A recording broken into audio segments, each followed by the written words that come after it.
município, como se diz, o que vai ser aprovado, que era as publicações do município eram feitas pelo Diário Oficial do Estado.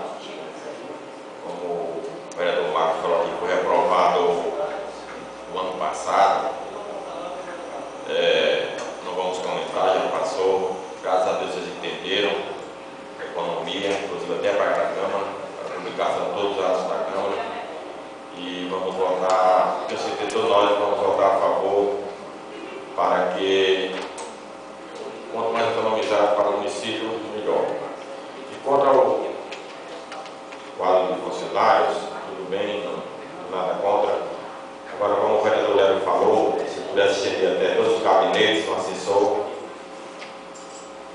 porque 3 vereadores sem assessores, seria bom para todos nós, sempre ter um assessor para assessorar aqui na Câmara.